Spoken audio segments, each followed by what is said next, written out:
నమస్తే సరళ గారు.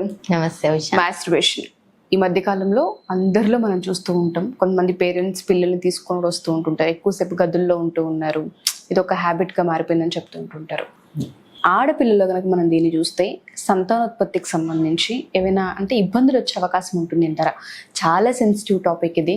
ఎందుకంటే పేరెంట్స్ కూడా కొన్నిసార్లు దీన్ని ఐడెంటిఫై చేయడం కష్టంగా ఉంటుంది. కొంతమంది వాళ్ళంతటా వాళ్ళు తెలుసుకుని బయటపడే వాళ్ళు ఉంటూ ఉంటారు. ఎవరైతే మన ఈ వీడియో చూస్తూ ఉంటుంటారో అందరికీ ఇది ఒక ఎడ్యుకేషన్లో వెళ్ళాలి అండ్ దాంతోపాటు అవేర్నెస్ని క్రియేట్ చేయాలన్నదే నా ఉద్దేశం.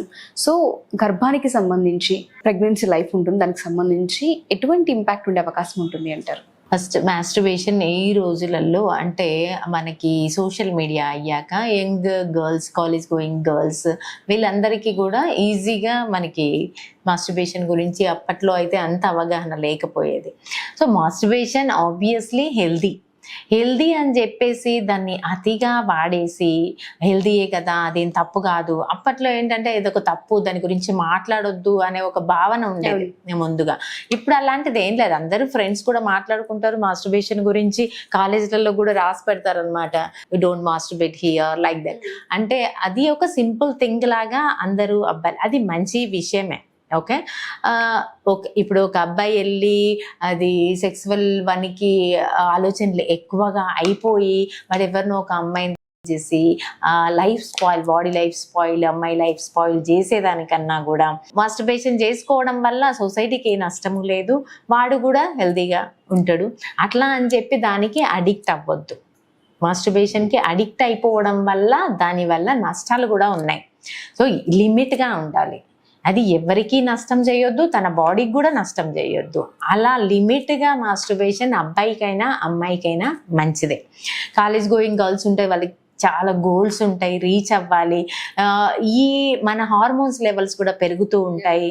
సో టెంపరీగా వాటిని కంట్రోల్ చేయడానికి కాలేజ్ గోయింగ్ గర్ల్స్లో కావచ్చు అండ్ ప్యూబర్టీ అటైన్ చేసిన గర్ల్స్లో కావచ్చు మాస్టర్బేషన్ చేసుకుంటున్నారంటే అది తప్పుగా చూడాల్సిన అవసరం లేదు. సో వాళ్ళకి హెల్త్ పరంగా మంచిదే. బట్ దానికోసం అని 24 గంటలు మాస్టర్బేషన్ గురించి ఆలోచించడము, దాని గురించి చదవడము, దానిలో ఇన్వాల్వ్ అయిపోవడము, ఇలా చేయడం వల్ల నీకు నష్టము, సొసైటీకి నష్టము, నీ డెవలప్మెంట్ ఆగిపోతుంది. సో దాన్ని నీవు ఒక పాజిటివ్ వేలో వాడుకోవాలి తప్ప దాన్ని నెగిటివ్ వేలో చేసుకోవద్దు. లైఫ్ని తెలివిగా వాడుకోవాలి. మాస్టర్బేషన్ వల్ల నీకు ఎండార్ఫిన్స్ రిలీజ్ అవుతాయి, ఆక్సిటోసిన్ రిలీజ్ అవుతుంది, డోపమిన్ రిలీజ్ అవుతాయి. ఈ 3 హార్మోన్స్ మంచి హార్మోన్స్. అంటే నువ్వు ఒక పాజిటివ్ ఎనర్జీ అండ్ నీకు హెల్దీ లైఫ్ ఉండేటట్టు చూస్తాయి. దాన్ని ఓవర్గా నువ్వు వాడేసుకుంటే అది బాడీకి నష్టం జరుగుతుంది. ఆ హార్మోన్స్ ఏ లెవెల్లో ఉండాలో ఆ లెవెల్ వరకే నువ్వు వాడుకోవాలి. ఆ హార్మోన్స్ కానీ డైలీ కూడా మాస్టర్బేట్ చేసుకోవద్దు. Masturbation weekly once. అది ఎప్పుడైనా బాగా డిప్రెషన్లో ఉండి ఏది తోచట్లేదు, పని తోచట్లేదు, నేను ఫాస్ట్గా పని అవ్వట్లేదు అన్నప్పుడు weekly once or twice advisable. So దానికి డైలీ అదే పనిగా అదే ఆలోచనలో ఉంటూ నీ లైఫ్ గురించి ఆలోచించుకోకుండా చదువు పక్కన పెట్టేసి జాబ్ని పక్కన పెట్టేసి ఆ ధ్యాసలోనే ఉండొద్దు. దానివల్ల మనకి నష్టం.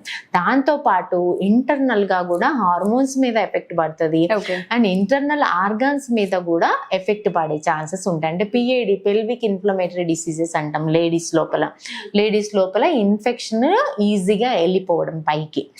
సో ఈ ఫారెన్ బాడీస్ వాడుతుంటారు కాబట్టి అది దాన్ని స్టెరిలైజేషన్ సరిగా ఉండదు. ఆ ఫారెన్ బాడీస్ వల్ల లేడీస్లో చాలా పిఐడి ప్రాబ్లమ్స్, ఫ్యూచర్లో ప్రెగ్నెన్సీ రావడానికి కూడా ప్రాబ్లం అయ్యే ఛాన్సెస్ ఉంది. సో మీరు దాన్ని స్టెరైల్ చేసుకొని లిమిటెడ్గా వాడుకుంటే కనుక మీకు హ్యాపీగా మీరు జీవితంలో ముందుకు ఎదుగుతారు, మంచి విజయాలు సాధించగలుగుతారు. దాన్ని నెగిటివ్ వేలో వాడుకుంటే లైఫ్ స్పాయిల్ అండ్ ఫ్యూచర్లో ప్రెగ్నెన్సీ కూడా రాకపోవడానికి ఛాన్సెస్ ఉన్నాయి. ఓకే, సో మీరు అన్నట్టుగానే ఈ ప్రెగ్నెన్సీ చాలా మంది మాట్లాడుతూ ఉంటుంటారు, కాంప్లికేషన్స్ అంటే దీనివల్ల వచ్చే అవకాశం ఉంటుందని మనం చెప్పొచ్చు అంటారు.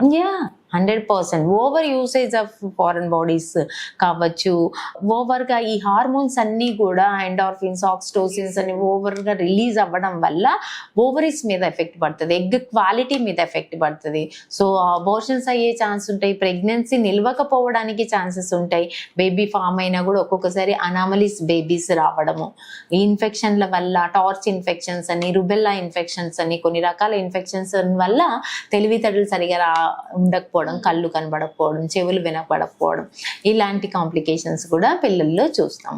సో ఏదైనా కూడా అతి సర్వత నిర్వేద్యం, పెద్దలు చెప్పిన మాట. సో పెద్దలు చెప్పిన మాట సర్ది మూట.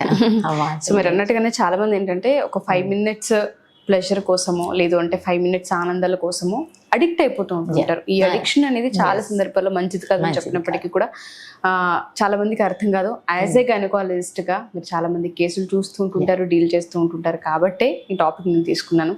థ్యాంక్ యూ సర్లా గారు. Thank you so much. Thank you Usha.